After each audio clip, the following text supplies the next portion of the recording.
What if you wake up today, check your phone, and notice it's the 1st of July, 2023?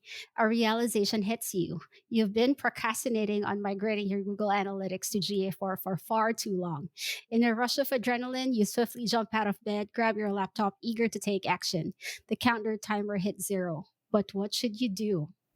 Welcome to a new episode of the No Hack Show, a weekly podcast where we discuss many different ways you can optimize your online presence. I'm Kath, and you guessed it, we're going to talk about how to survive the looming GA4 apocalypse, which, well, on the time of recording, is about 30 days away, more or less. And today is our lucky day because we're joined by Kate Cook, an analytics translator and marketing strategist. She heads the analytics team at the Loomery, a second time No Hacks marketing guest, and the gal behind Attribution Gal. Kate, welcome back to the podcast. Thanks so much, Catherine. I love that you reached out to have this chat. It's definitely on everyone's minds right now.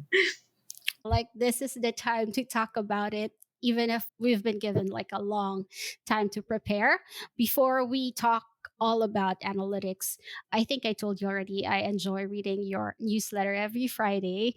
And you know what? I try to scroll to the bottom. You have like an accountable five, which I'm going to ask you about, but I always go at the eating section Do and look at what's the food here right now. So I'm going to ask you, what's your favorite food on the go, and maybe tell us about that accountable five. Oh my gosh, that's so funny. I love that's something that you like because I'm never sure whether or not to keep it in there. But yeah, the accountable five at the bottom of my newsletter is always like top five things that I'm sort of doing for myself to sort of, engage in healthy habits and, engage my mind. So Mhm. it's always what I'm reading, what I'm watching, what I'm eating, and that kind of thing. And this week, food wise, I've actually found a new protein bar that I'm loving. They're like cookies and cream, kind of low carb protein bar. So that's been the go-to. That one will probably be the one that I throw in the newsletter this week. But yeah, no meal prep this week. It's been a That's bit like crazy. a sneak peek. I can imagine. And it's hard to find the right protein bar. I've tried, and it's always like there's one thing that's off, and I haven't found my, go-to protein bar. You have to check it out. A great newsletter. And I'm not just saying that because I'm in front of Gate, but I always enjoy reading it. I think a good way to get started is to talk about your analogy that migrating to GA4 is not like just updating your Toyota. It's like changing to a Tesla.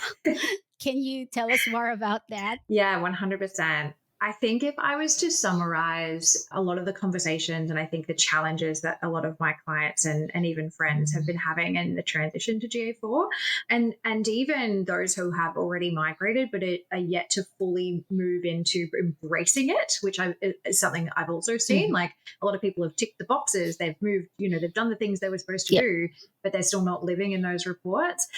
And I think it can be summarized by, this kind of concept that even though it's got the Google name tag on it and it's called Google Analytics 4, it is just not even remotely the same system. It's almost as if you were going from a Toyota to like an electric vehicle. Everything is different about it, and it's a totally different data model.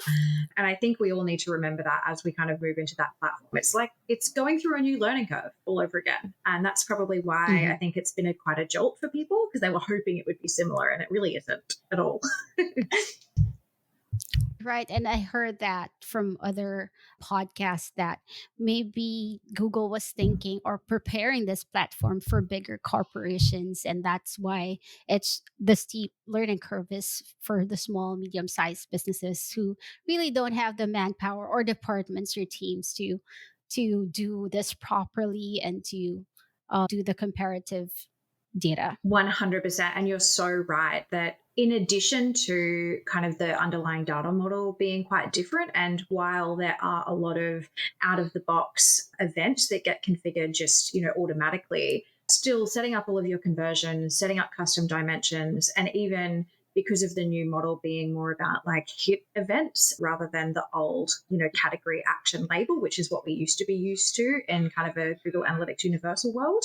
It's so different and really does require either an analyst that's quite handy with being what we call an operator. So really getting their hands dirty in the platform, happy to play with the settings, happy to tinker around within the platform itself.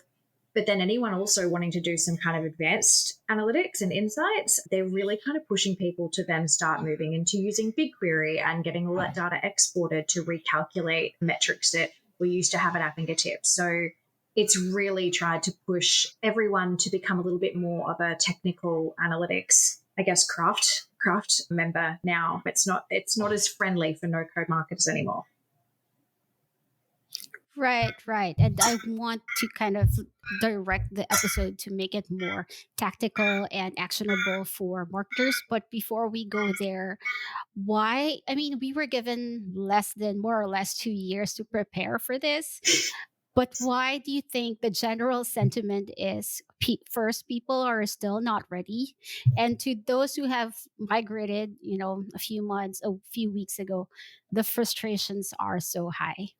Yeah, it's a good question. I think it's an interesting one because I've had a chat with my team at the Lumery about this as well, and we have noticed this really vast difference between how we are all feeling about GA4 and embracing it because we were sort of forced to, and we did. We're very very much analytics professionals that operate in a marketing landscape. And we found it a lot easier to embrace, but also for a lot of the clients that we work with, we were responsible for establishing the new events as well. So we knew their naming conventions of how their data was set up. We knew what to look for.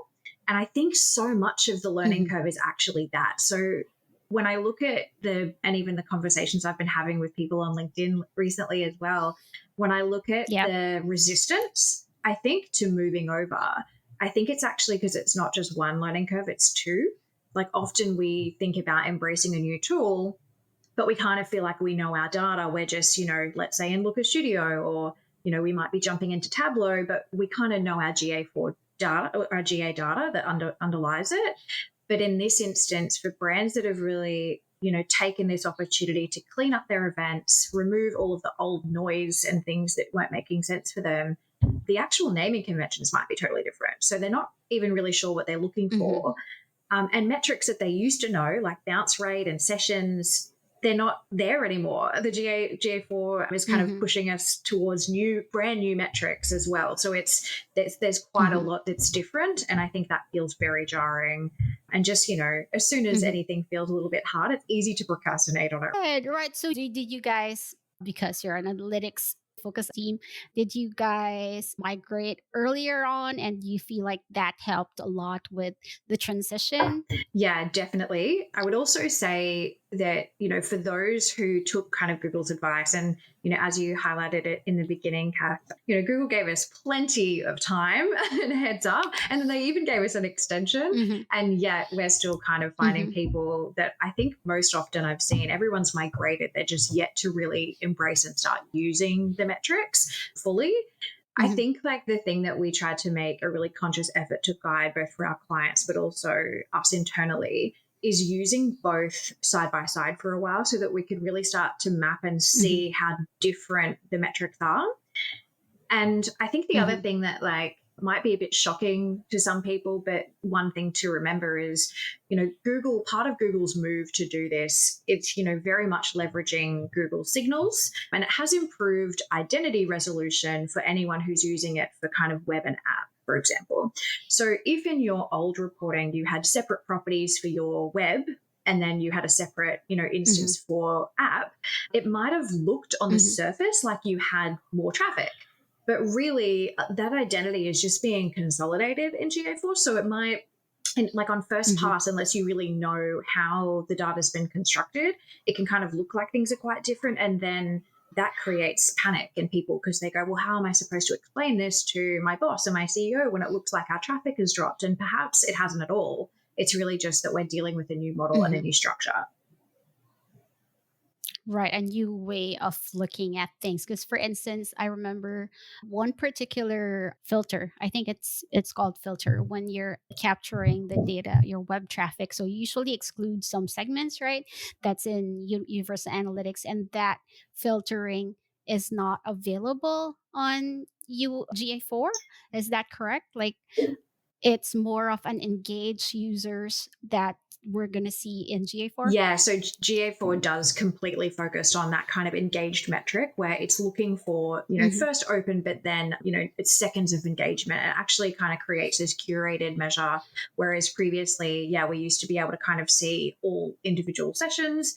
But yeah, that's a really good Hmm. point. Even things like looking at engaged metrics or, first session starts are very different from what previously when we used to look at sessions, which, had that kind of Hmm. any 30 minutes of activity, or then at midnight, it would tick over again. So if you happen to be online browsing and then at 11:59 and then also at 12:01, it would count you as Hmm. two sessions because the data itself would just reset, even though you're actually really, you Right. had one session start. So you're so right. There's all of those tiny little nuances that you kind of need to spend that time digging into and getting to know a new model so that then you can interpret your data correctly.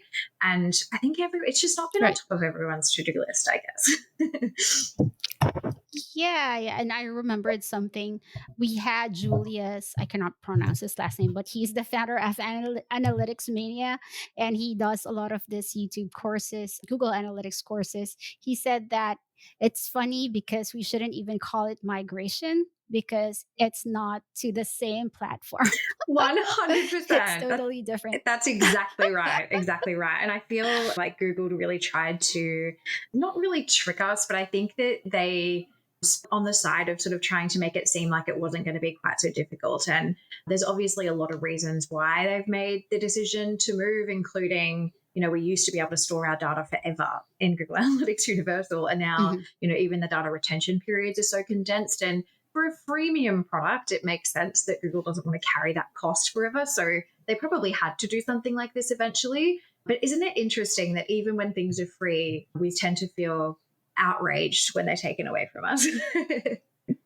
Exactly. Okay, so the next part I'd like to really focus on what should marketers do now, but again, this is like in two directions. So first, if I've migrated to GA4, what would you advise them to do? Like you mentioned, first using them side by side, collecting data and then comparing. But what happens if it's July 1st and GA4 or I get confused now. Cheer you. Universal Analytics Yep. stop tracking data. Would you still suggest to analyze that, previous data and compare it with GA4? That's a really good question. So it really depends. Obviously, these questions always depend, but there are a couple of things that I would consider. If, you're kind of late to making the change and you're going to be that person that's really hitting the migrate button, just before D-Day, then you might want to Mhm. consider just to make sure that the data is like tracking as correctly as, you possibly can understand it. And also so you can kind of reestablish what your benchmark and baseline would be. You could look to export Mhm. out your Google Analytics Universal data into like a BigQuery instance and then do the same with your GA4 data. And you can actually reconstruct some GA4 metrics in order to kind of be like Mhm. for like with what we were seeing previously. And that could be Mhm. a good effort for those who are kind of making the decision a little bit later or making the shift a bit later and they want to kind of get a consistent sort of stream and I guess consistent metrics to sort of bring the rest of their organizations along the journey. But outside of Right. that, the other way to do it is to just have a good clean cut, right? And just be like, we are changing Mhm. things. Start fresh. Yeah, 100%. Start fresh and reestablish what that baseline might need to look for you. Right, and maybe to just convince, the team or the leadership that we will really definitely see some discrepancies, but it might not, mean what it looks like. And then maybe look at the first 3 6 months of data and now reestablish the baseline. I don't know if that makes sense to you. Some businesses with really a long history of, analytics data. So what do you think?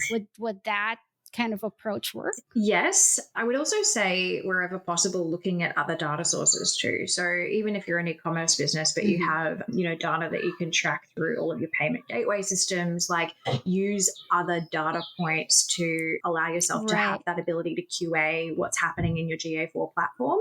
You do want to be seeing, Hmm. some similarities. There's always been kind of a slight discrepancy. And then, you have ad blockers and things that are always going to sample your data anyway. So it's never going to be perfect, but you do want to get a sense of Hmm. how consistently it falls in line with your actuals that kind of hit your P&L. And you want to know what that is. So whenever you're employing a new platform, it's important to kind of conduct that QA, whether you're using, GAU or other data sources as that point to sort of conduct that QA and calibrate. I'm just curious, do you have any clients that said, we're done? Once July 1st is over, let's shift to a different platform. And there are like a couple of other alternatives. That's a really good question. We've had a few who have done both. So it's interesting, especially I think at an enterprise level. If organizations have already paid for like 360, they have a bit more time with GAU before, migrating to GA4. And Right. if they're already on a license, it kind of makes sense to keep it going.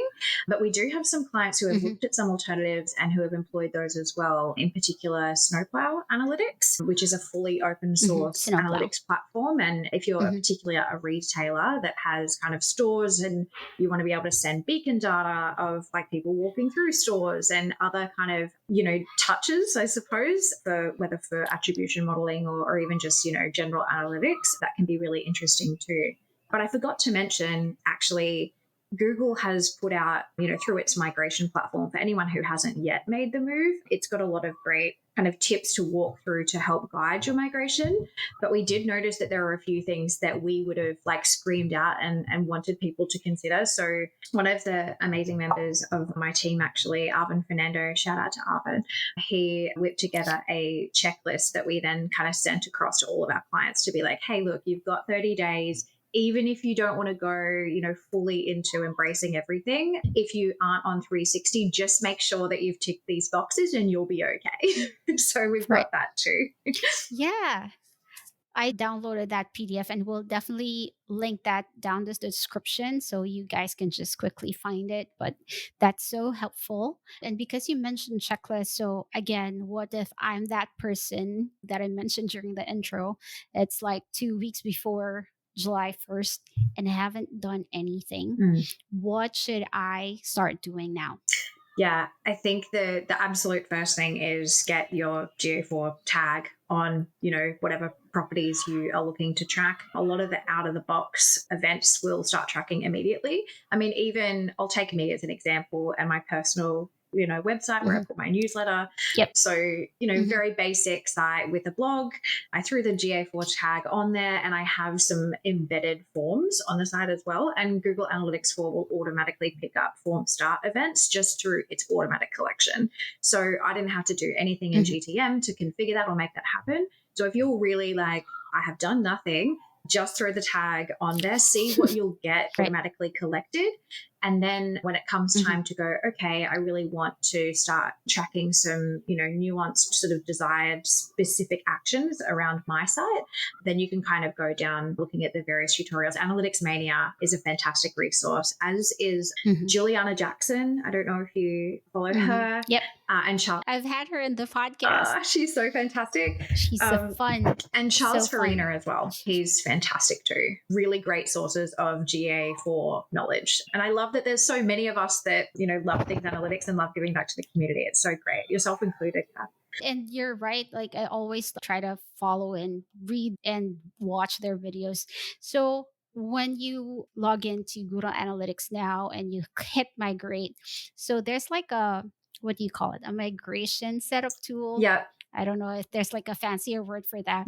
Would you recommend just following that for starters if I'm, like late in the game and I'm really, this is the mad scramble to adapting to GA4?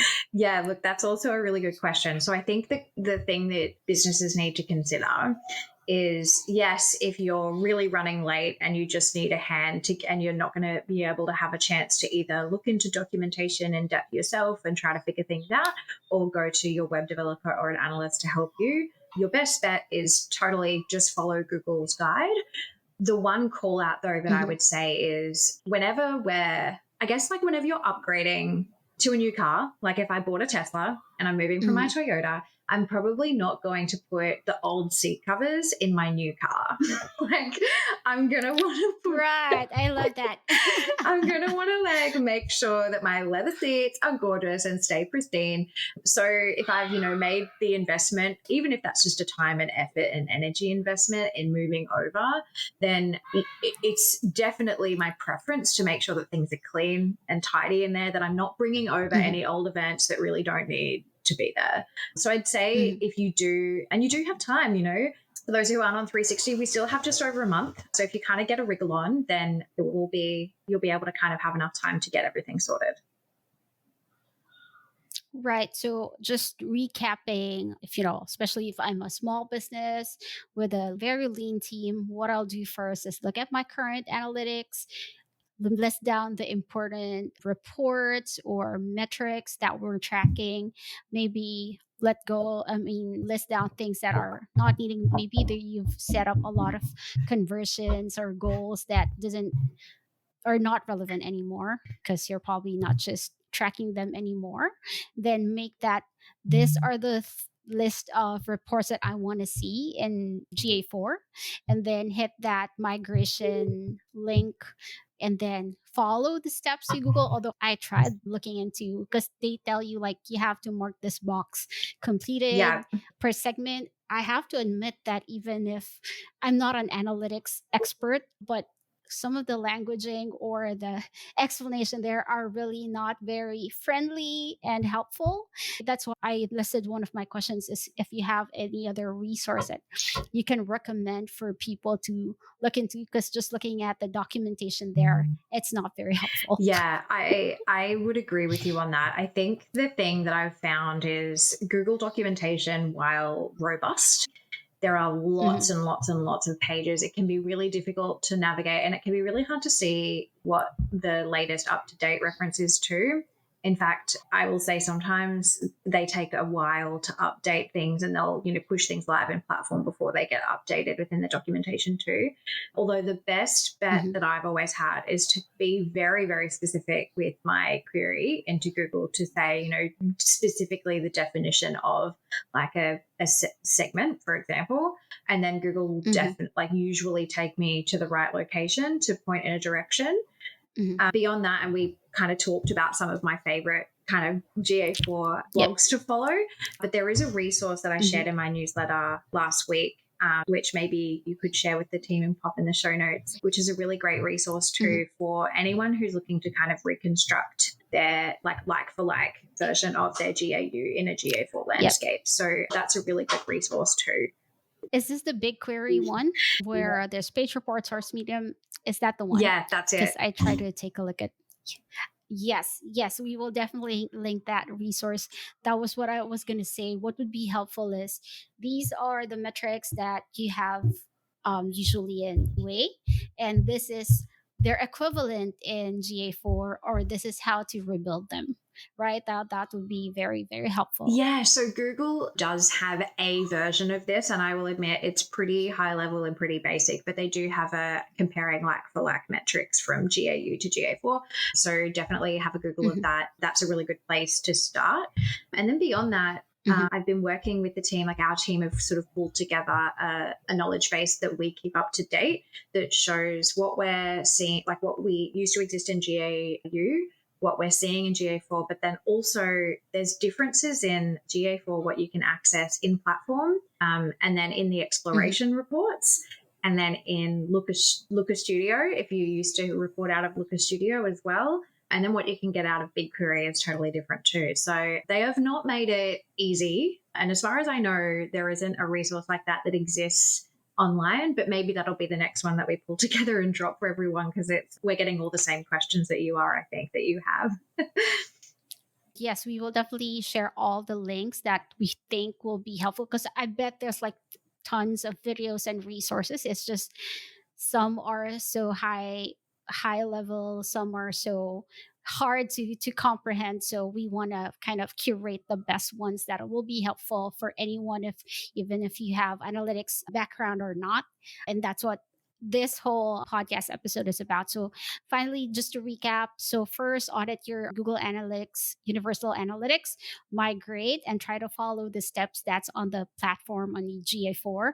Try to rebuild the reports that really matters for you based on your audit, and then clean up, like if you don't have, some of the reports don't matter, then don't bother with it. So just start fresh, I think, would be the best route. And then finally, again, I would like to reiterate that maybe you'd like to set expectations to the leadership team, that it will never be like apples to apples. It's going to be apples to oranges for a while, but then once you hit the a few couple of months, then it will be like a cleaner data presentation. So Exactly any right. other things that you want to add?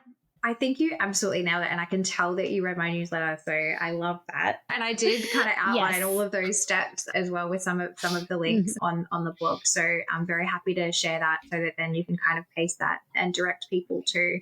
But yeah, I think like the biggest thing is to just remember that it is a bit of a learning curve, letting everyone in the business know that it's going to take some time to kind of reestablish what we understand to be our baseline. But at the same time, I think the other thing to keep in mind is everyone's going through this shift together. I've had Right. a lot of comments from different people in different organizations saying, how will the market react to, certain figures that we're obviously going to have to provide back to our key stakeholders. And, they're used to seeing something, and how are they going to understand this? And maybe that's going to impact, how they see us versus maybe our competitors, especially if you're in a highly competitive space. But everyone's going to largely be going through this kind of thing together. So, we're all going to have to shift things. We're all going to start seeing changes in our metrics. I think everyone's going to be a little bit compassionate to that for a little while.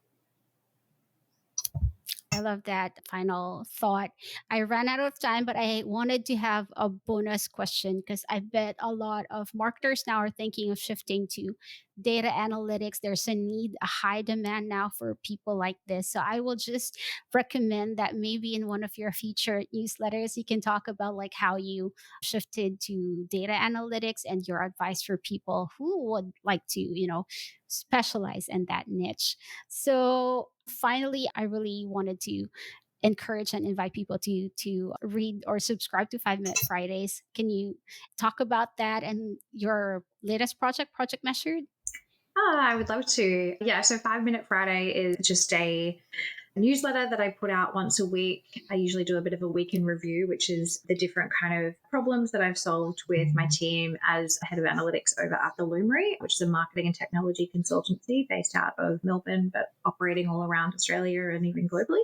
So I'll do a little bit of my week in review, and then I will write a chapter from Project Measured. So Project Measured is a book that I'm working towards. I think at this rate, dropping a chapter a week, it will take me about 2 years to complete. But it's really on providing the data foundations and literacy for how to really understand the key definitions, calculations, and then the application of key marketing metrics, so that then everyone can really understand how to best choose metrics that help them make better decisions. So yeah, so those are the projects that are sort of my favorite. Exciting. So definitely subscribe to 5 Minute Fridays. It's very well designed. I love the very classic mod look of the whole newsletter. We'll drop the links as mentioned. And then Project Measured, please let me know once it's going to be out. And I'm happy to help with the promotion of that. Where can people connect with you? So the best place to have a chat with me would probably be LinkedIn or Instagram, both of which I'm Attribution Gal, and I'm also Attribution Gal online as well, where I've got my blog and my newsletter. attributiongal.com.